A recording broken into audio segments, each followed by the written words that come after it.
नाही, ती काही लेकीला टाकून देतात असंही नाही, परंतु लेकीला तेव्हाच आनंद होतो जेव्हा आपले आई बाप कुठं असतात तर त्या घरात असतात. एक दिवशी एका मुलीनं आईला प्रश्न विचारला, का ग आई तू आता जात नाही का माहेरी, का नाही जात?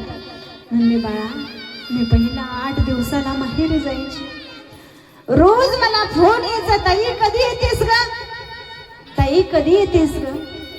तेव्हा जाण्यामध्ये आनंद वाटायचा. परंतु आज खरं सांगू, आज माझी भाऊ आहे, भाऊजाई आहे, ती मला नाही काही कमी करत, ये जा म्हणतात ना. परंतु गेल्यानंतर जेव्हा माझी आई होती ना, जेव्हा माझे बाबा होते का तिथं, आई माझी काहीतरी गोडधोड करायची आणि गोडधोड करत असताना भाकरी करता करता जर मी आली ना तर भाकरीचा हातात हात तसाच घ्यायचा आणि हातामध्ये भरलेला तांब्या घ्यायचा आणि भाकरीचा तुकडा हातात घ्यायचा आणि बापांना सांगावं, जाग बाहेर ओवळून टाक तिच्यावरून, ताईली आली आपली बाहेर. आणि आईनं उठावं, हात करकटा तसाच घ्यावा भाकरीचा आणि लेकीच्या अंगावरून ओवळून टाकावा. तिथं काही सासरमध्ये तिला दृष्ट लागली असेल, काही इडापिडा माझ्या ताईला लागली असेल ना, ती सगळी जाऊ दे. खरं सांगू बाळा, आज सगळं आहे ग, भावाई भाऊजाई आहे, भाकरी आहे, तुकडा आहे, तिथं सगळं आहे. परंतु ताईवरून भाकरीचा तुकडा उतरवून टाक म्हणणारे आणि उतरवून टाकणारी तिथं माझी आई आणि बाप नाही. जात नाही असं नाही, मी जाते ग सणासुदीला, पण जो काही आनंद होता का आई बाप असताना तो आनंद वाटत नाही. मला सांगा, त्या बापानं काय केलं नाही आपल्याकरता, त्या बापानं काय केलं नाही आपल्याकरता. कपड्याच्या दुकानात जावं आणि कपडे दुकानाच्या मालकानं माघारी पाठवावं, उधारी मागची दिली नाही म्हणून. खताच्या दुकानात जावं, त्या खतवाल्यानं माघारी पाठवावं, पैसे दिले नाहीत म्हणून. बाजारात दुकानात जावं, त्या दुकानदारानं माघारी पाठवावं, पैसे नाहीत म्हणून. तरीही बापानं यावं चप्पल जवळ, चप्पल सोडताना सगळं दुःख बाजूला सोडावं आणि घरात आनंदानं जावं आणि त्या लेकरांना मिठीत घ्यावं. आणि आणलेलं चॉकलेट डोक्यावरून हात फिरून द्यावं. तो बाप असतो.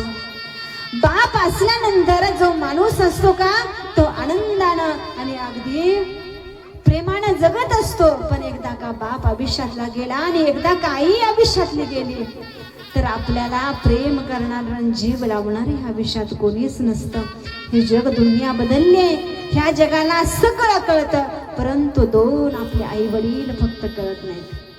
सगळं समजतं, आपलं कोण लोकांचं कोण सगळं कळतं, परंतु आपला बापानं आपल्या करता काय केलं नाही हे कधीच कळत नाही. प्रत्येकाला आई दिसते, भाकरी मागितल्याबरोबर भाकरी देणारी आई प्रत्येकाला दिसते, परंतु ती भाकरी माझ्या लेकराला आयुष्यभर पुरावी म्हणून जो वनवन करतो का, तो बाप तुम्हा आम्हाला कधीच कळला नाही. बघा, त्या बापानं माझा मुलगा आयुष्यभर बसून खावा म्हणून जी काही धडपड केलेली असते का, ती धडपड तुम्हा मला कधीच दिसत नाही. बघा, अहो माझा राम वनवासाला गेला, माझा राम वनवासाला गेला म्हणणारी कौशल्या, सुमित्रा सगळ्यांना दिसते हो. सगळी म्हणतात ती रडत होती, आई ती रडत होती मुलगा वनवासाला जात असताना. परंतु माझा राम वनवासाला का गेला, माझा राम वनवासाला का गेला म्हणून ज्यानं प्राण सोडला तो दशरथ राजा कुणालाच नाही दिसला. प्रत्येक रन चालू असतं, मॅच चालू असताना प्रत्येक वर टाळ्या वाजवतात आणि टाळ्या वाजवत असताना बॉलिंग चांगली केली, बॅटिंग चांगली केली म्हणून टाळ्या वाजवत असताना एक मुलांनो विचार करा, अहो आपला बाप बैलाच्या माग एक एक रन काढतो, तेव्हा आपल्या बापानं किती रना काढल्या असतील शेतामध्ये बैलाच्या माग. कधी विचार केलाय का? त्या बापानं कधी चांगले कपडे घातले नाही, त्या बापानं कधी चप्पल चांगली घातली नाही, अंगावरती चांगले कपडे घातले नाहीत. परंतु माझा मुलगा शाळेत जातो, माझा मुलगा 4 माणसात वावरतोय म्हणून नवीन कपडे आणून देणारा बाप एकदा आयुष्यातनं गेला. तर अरे बाळा तू का दुःखात आहे असं म्हणणारा कोणी या जगात नसतं. पण त्याकरता बाप जिवंत असणं खूप गरजेचं असतं.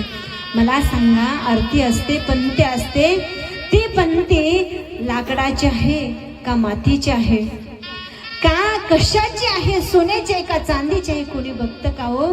परंतु ती समयी प्रकाश किती देतं हे सगळी जण पाहतात. तसं वाद कशाची आहे पण ती कशाची आहे हे महत्वाचं नाही, तर ती प्रकाश किती आणि कशी देते हे महत्वाचं आहे. तसं आयुष्यात आपले आई वडील काळे आहेत का गोरे आहेत हे महत्वाचं कुठं आहे, ते आई वडील असणं गरजेचं आहे. मला सांगा, ह्या परिवारामध्ये बाबांना वाचवण्याकरता, ह्या अण्णांना वाचवण्याकरता 2 एकर जमीन विकली. पोरं म्हणली, बाबा माझी 2 काय 4 एकर जमीन जाऊ द्या हो, पण तुम्ही बरं झालं पाहिजे, तुम्ही वाचला पाहिजे बाबा. बाबा सांगत होते, अरे नका जमीन विकू, नका गाई विकू, मी आज ना उद्या जाणार आहे हे मला कळून आलं. नका जमीन घालू, नका जनावर घालू. पण पोरांनी नाही ऐकलं.